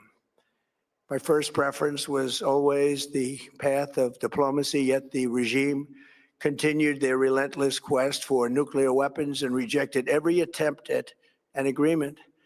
For this reason, in June, I ordered a strike on Iran's key nuclear facilities, an Operation Midnight Hammer. Nobody's ever seen anything like it. Those beautiful B-2 bombers performed magnificently. We totally obliterated those nuclear sites. The regime then sought to rebuild their nuclear program at a totally different location, making clear they had no intention of abandoning their pursuit of nuclear weapons. They were also rapidly building a vast stockpile of conventional ballistic missiles and would soon have had missiles that could reach the American homeland, Europe, and virtually any other place on Earth. Iran's strategy was so obvious. They wanted to produce as many missiles as possible, and they did, with the longest range possible. And they had some weapons that nobody believed they had. We just learned that out. We took them out. We took them all out so that no one would really dare stop them. And their race for a nuclear bomb, a nuclear weapon like nobody's ever seen before. They were right at the doorstep. For years, everyone has said that Iran cannot have nuclear weapons. But in the end, those are just words if you're not willing to take action when the time comes. As I stated in my announcement of Operation Epic Fury, our objectives are very simple and clear. We are systematically dismantling the regime's ability to threaten America or project power outside of their borders. That means eliminating Iran's Navy, which is now absolutely destroyed, hurting their Air Force and their missile program at levels never seen before, and annihilating their defense industrial base. We've done all of it. Their Navy is gone, their Air Force is gone, their missiles are just about used up or beaten. Taken together, these actions will cripple Iran military, crush their ability to support terrorist proxies, and deny them the ability to build a nuclear bomb. Our armed forces have been extraordinary. There's never been anything like it militarily. Everyone is talking about it, and tonight I'm pleased to say that these core strategic objectives are nearing completion. As we celebrate this progress, we think especially of the 13 American warriors who have laid down their lives in this fight My bad. I had to go to take my prevent our trash out. children It's from raining ever like a having to motherfucker. face a nuclear Iran. Twice this past month, I have traveled to Dover Air Force Base And Thank you, it's been something. I Max. wanted to be with those heroes as they return to American soil. And I was with them and their families, their parents, their wives, their husbands. We salute them, and now we must honor them by completing the mission for which they gave their lives. And every single one of the people, their loved ones said, please, sir, please finish the job. Every one of them. And we are going to finish the job, and we're going to finish it very fast. We're getting very close. I want to thank our allies in the Middle East, Israel, Saudi Arabia, Qatar, the UAE, Kuwait, and Bahrain. They've been great, and we will not let them get hurt or fail in any way, shape, or form. Many Americans have been concerned to see the recent rise in gasoline prices here at home. This short-term increase has been entirely the result of the Iranian regime launching deranged terror attacks against commercial oil tankers in neighboring countries that have nothing to do with the conflict. This is yet more proof that Iran can never be trusted with nuclear weapons. They will use them, and they will use them quickly. It would lead to decades of extortion, economic pain, and instability worse than we can ever imagine. The United States has never been better prepared economically to confront this threat. You all know that. We built the strongest economy in history. We're going through it right now, the strongest in history. In 1 year, we've taken a dead and crippled country. I hate to say that, but we were a dead and crippled country after the last administration and made it the hottest country anywhere in the world by far, with no inflation, record-setting investments coming into the United States, over $18 trillion, and the highest stock market ever, with 53 all-time record highs in just 1 year. It all positioned us to get rid of a cancer that has long simmered. It's known as the nuclear Iran, and they didn't know what was coming. They've never imagined it. Remember, because of our Drill Baby Drill program, America has plenty of gas. We have so much gas. Under my leadership, we're #1 producer of oil and gas on the planet, without even discussing the millions of barrels that we're getting from Venezuela. Because of the Trump administration's policies, we produce more oil and gas than Saudi Arabia and Russia combined. Think of that, Saudi Arabia and Russia combined. And that number will soon be substantially higher than that. There's no country like us anywhere in the world, and we're in great shape for the future. The United States imports almost no oil through the Hormuz Strait and won't be taking any in the future. We don't need it. We haven't needed it, and we don't need it. We've beaten and completely decimated Iran. They are decimated, both militarily and economically and in every other way. And the countries of the world that do receive oil through the Hormuz Strait must take care of that passage. They must cherish it. They must grab it and cherish it. They can do it easily. We will be helpful, but they should take the lead in protecting the oil that they so desperately depend on.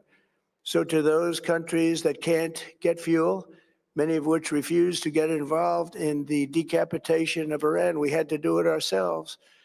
I have a suggestion. #1, buy oil from the United States of America. We have plenty. We have so much. And #2, build up some delayed courage. Should have done it before. Should have done it with us, as we asked. Go to the Strait and just take it, protect it, use it for yourselves. Iran has been essentially decimated. The hard part is done, so it should be easy. And in any event, when this conflict is over, the Strait will open up naturally. It'll just open up naturally. They're going to want to be able to sell oil because that's all they have to try and rebuild. It will resume the flowing, and the gas prices will rapidly come back down. Stock prices will rapidly go back up. They haven't come down very much, frankly. They came down a little bit, but they've had some very good days over the last couple of days. We've done actually much better than I thought, but we had to take that little journey to Iran to get rid of this horrible threat. With our historic tax cuts, where people are just now talking about receiving larger refunds than they ever thought possible, They are getting so much more money than they thought. That's from the great, big, beautiful bill. Our economy is strong and improving by the day, and it will soon be roaring back like never before. It will top the levels that it was a month ago.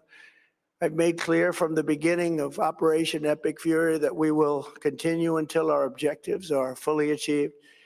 Thanks to the progress we've made, I can say tonight that we are on track to complete all of America's military objectives shortly, very shortly. We're going to hit them extremely hard over the next 2 to 3 weeks. We're going to bring them back to the Stone Ages where they belong.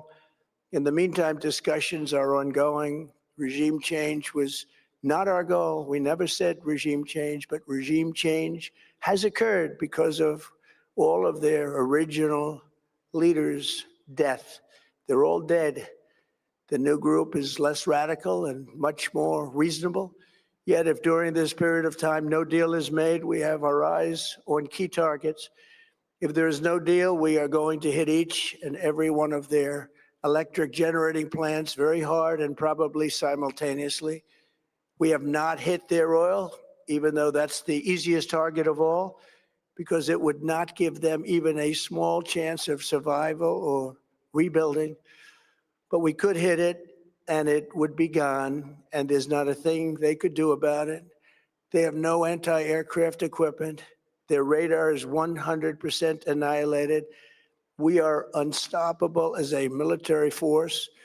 The nuclear sites that we obliterated with the B-2 bombers have been hit so hard that it would take months to get near the nuclear dust, and we have it under intense satellite surveillance and control. If we see them make a move, even a move for it, we'll hit them with missiles very hard again. We have all the cards, they have none. It's very important that we keep this conflict in perspective. American involvement in World War I lasted 1 year, 7 months, and 5 days. World War II lasted for 3 years, 8 months, and 25 days. The Korean War lasted for 3 years, 1 month, and 2 days.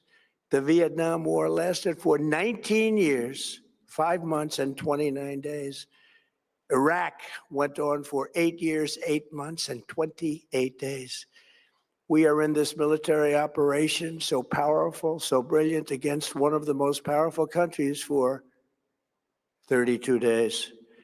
And the country has been eviscerated and essentially is really no longer a threat. They were the bully of the Middle East, but they're the bully no longer.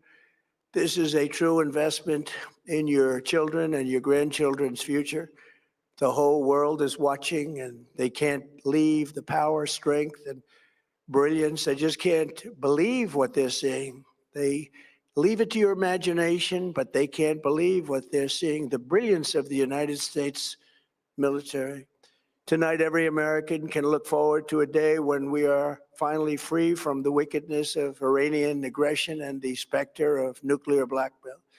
Because of the actions we have taken, we are on the cusp of ending Iran's sinister threat to America and the world. And I'll tell you, the world is watching. And when we do, when it's all over, the United States will be safer, stronger, more prosperous, and greater than it has ever been before. May God bless the men and women of the United States Armed Forces, and may God bless the United States of America. Thank you very much, and good night.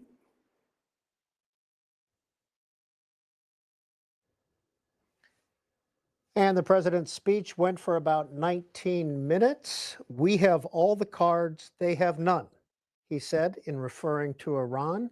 We want to get your reaction next about the president's speech and the war in Iran.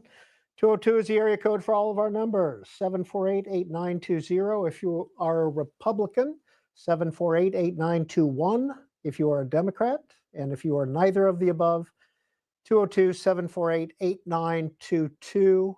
You can see all the social media addresses at the bottom where you can continue the conversation or send us a comment as well. Rejoining us now is Matthew Kroenig of the Atlantic Council. He held positions in the defense and intelligence areas for George W. Bush, Barack Obama, and for Donald Trump. What's your initial reaction to the president's speech, Mr. Kronig? Well, not a lot of new information. Repeating Not at all. Not at all. points the administration has been making for several weeks about the threat that Iran poses to the United States and the world. There was a part of the speech talking about the military progress in terms of degrading Iran's capability. The president also repeated this point that if the European allies are concerned about the Strait of Hormuz, then they can come and help to secure the strait themselves. Well, one thing that was new and interesting to me is he said that once the war ends, the Strait of Hormuz situation will resolve itself naturally because Iran will have an incentive to open the strait to international commerce. I roughly agree with that point. It was put pretty simply in a short speech. So that was new, getting some insight into how the president thinks he might get the strait open after the conflict is over.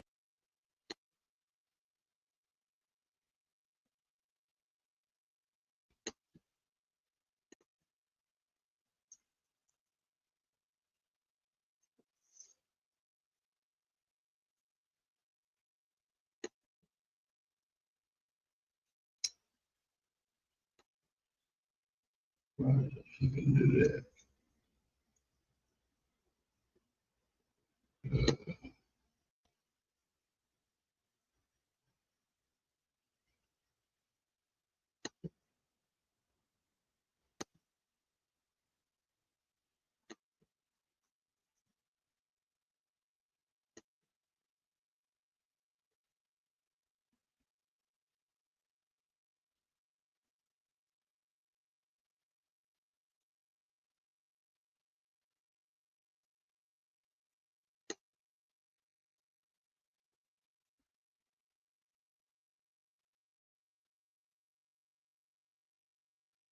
Free Pooh Shiesty.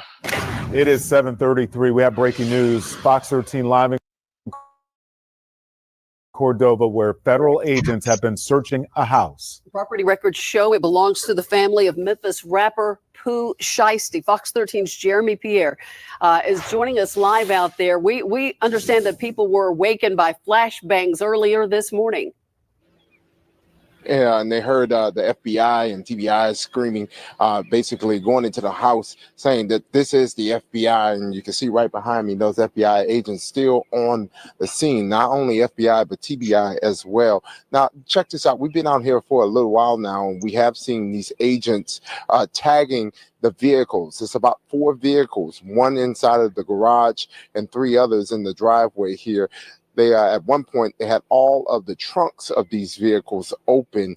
And you can see, I believe that's a silver BMW they have there with the trunk still open, and they're still tagging and taking pictures. We have seen a few of those agents go in and out of the home so far this morning. We have not seen anyone taken out of the home.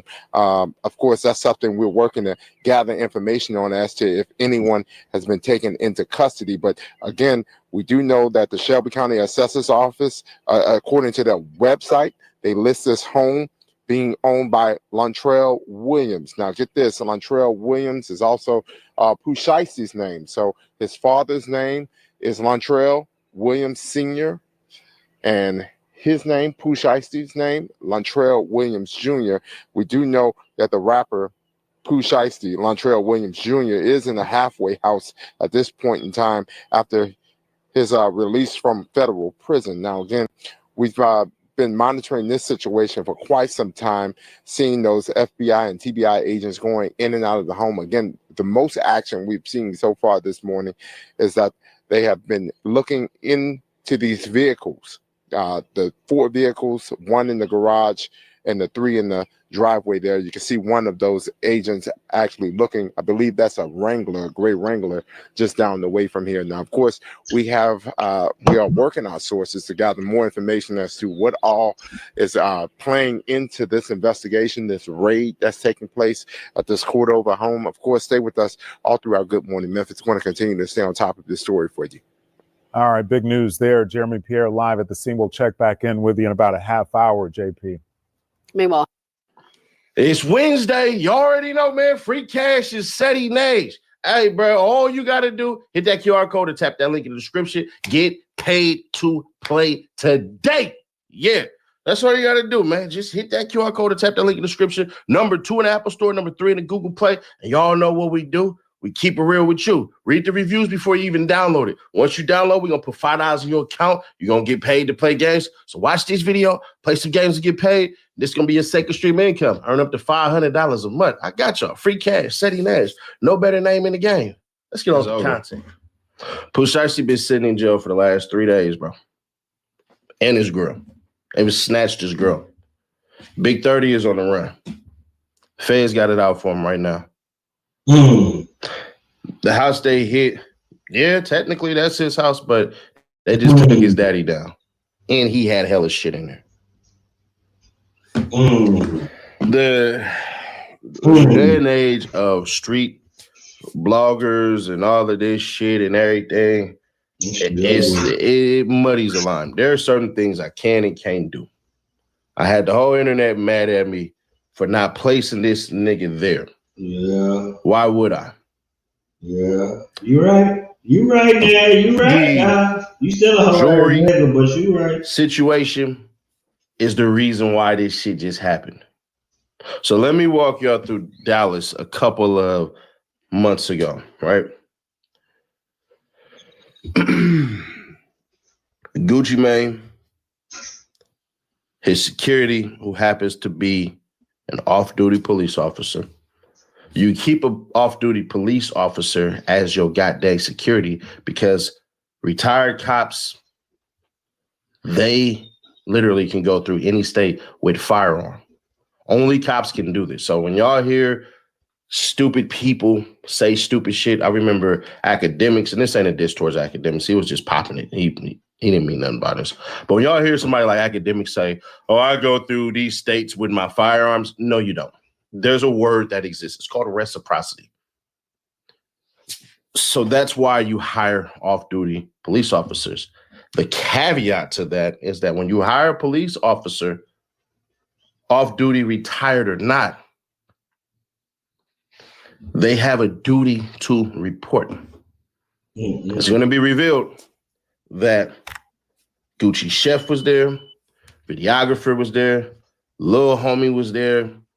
That's all Gucci Mane had. Gucci Mane was under the guise that, bruh, I could go ahead and talk with little buddy and we could figure this all out. You can still me up January 2nd, 2026 in Atlanta when you were supposed to come perform with me at this show.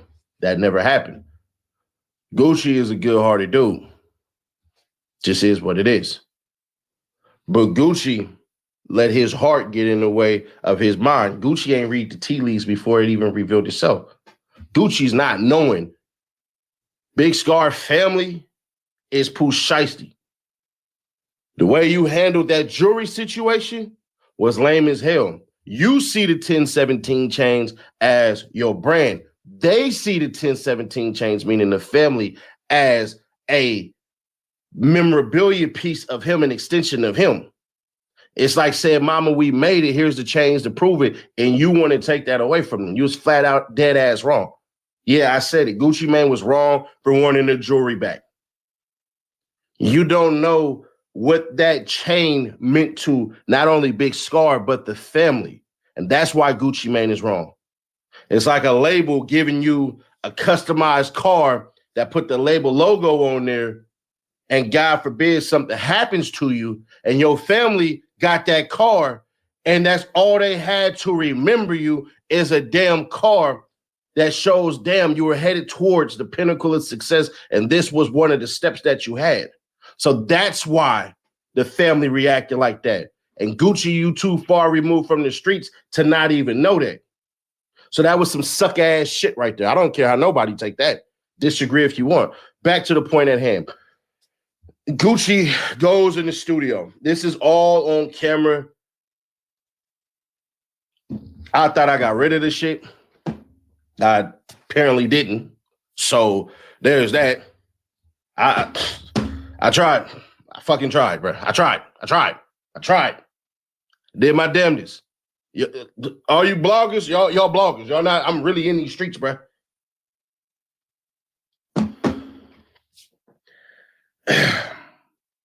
The video is going to reveal this nigga Big 30. Mind you, the feds already have all this shit. They had it for over a month now. Pooh Shiesty over here antagonizing shit. I'll tell you about that later. So, Gucci walk in the damn studio, bro, with his people to Draco's. The fucking footage is going to show Pooh Shiesty had one on him. Big 30 had one on him. Only person who really gonna escape from this is the Pops. The Pops did not want none of this to go on. Nigga like this, bro. Gucci look at the dad like, the Pops just head down. You can't tell your son nothing right now. Your son the number one right now. You gonna sign this? Sign the damn papers. And we need that. Wedding ring. Watch. Come up out that. The person who closed the door is Big 30. He got his Draco. That's why they put the warrant out for him. It's all on camera. So nothing I'm telling y'all ain't shit that the feds don't know. A lot of y'all gonna be like, oh, bro, this fan work. It really ain't. I tried to say to the nigga by saying he wasn't there. Saying he left and then these cats did whatever they did. I tried. I tried to get the jury. By the time I get to Dallas, these niggas done already left. It's a whole rumor out there. It's gonna come out later. It is what it is. I'm not gonna confirm or deny anything, but I will tell y'all this. I was about this close. But the people who had the jury, shit, they on paranoia mode. And I get it. So I ain't even mad at that one. Now, there's certain details I'm not going to put out because obviously it is what it is. I'll plead the fifth all day. I don't give a shit. They don't know nothing anyways. I know who knows what, and I know more than what the hell I'm letting know. But it is what it is. So they do that shit. They leave. Gucci Mane pissed, confused, hurt. Gucci say nothing. The cameraman and the little homie are running through everywhere, doing this. They telling people, give me 5,000, I'll break the whole story to you. Give me 3,000, I'll break the whole story to you. Hey, I got the footage, bro. Y'all can break the story. Y'all can have nobody, and I'm proud of the industry for this and all. I'll give a damn. It's literally some people who ain't street at all that could have had that footage and said, hell no, we ain't touching that.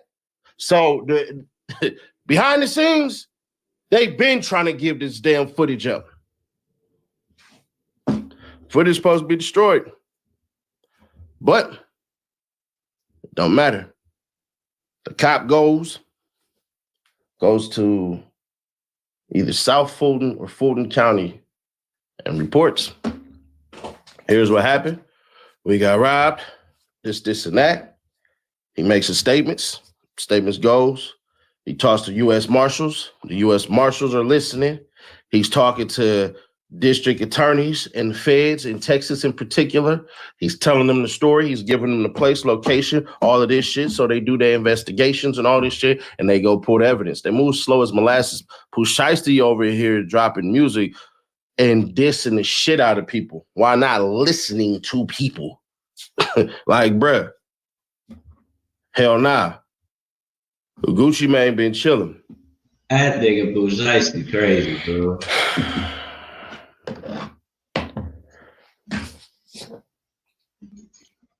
And that's sick, man. That's so sick right there. You don't know what to say. Ain't nothing you can say. Ain't nothing you can say about that because this is sick. Well, man, I'm out of here, man. I'm gonna cook me some breakfast, man. Salute, salute. Thank y'all for hitting the like button, man. I'll be back later, probably. Fuck you, fuck you, fuck you, fuck you.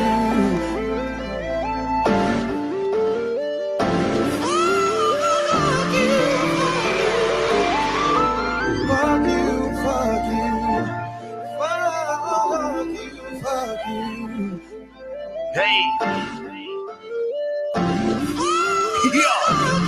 Check 1, 2, what it do? They don't wanna see a nigga on, they just wanna see a nigga off. Fighting case got a nigga running, they just wanna see a nigga caught. Man, they hate to see a nigga win, jealous praying on a nigga loss. Talking dying ain't nothing good at all, coming out of these niggas' mouth. Speaking on another nigga, naming on a nigga mind like a nigga spouse. Main niggas claiming they your friends, same niggas laying on your couch. Even gotta watch the bitches that you fucking, I swear. They fucking him and you, it's getting hard to trust them, I swear. Yeah, nigga with an attitude, easy to say I'm turning in the cube. Cold-hearted, rude, giving them the blues, wishing they was in a real nigga's shoes. It's all I'm saying to a nigga, and I ain't playing with a nigga. Fuck you, fuck you, fuck you, fuck you.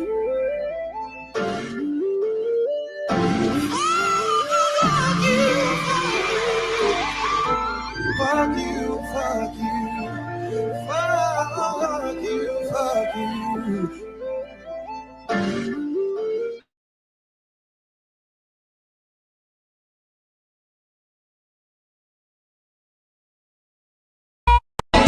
Status Bill Hubble, I bought Lennox Mall for my brothers. Sold your bag, told the cutter, I got it out the field, fuck Russell. Going ask Laura about the paddock, and going ask Jordan, that's dead. Elite water trying to drown a bitch, just a habit tricking on a bitch. Shit, I'm thinking I'm cooking a pimp. Shit, I'm cooking up dope like a dump. Shit, like her first gon' sit nigga trim. Shit, I'm floating, I'm out in the blimp. Shit, it look like I'm swimming in glass. Shit, I turn on my bitch cause she bad. Shit, I'm making my ex nigga mad. Shit, they go for that number for man. Real nigga learn up, wearing a bag. Piping a bitch and they nail like I can. Turn up the shooters with switches go bad. They was some scammers, but no one's okay. Trapping no rapping, my dog, he fall off. No capping, no bound.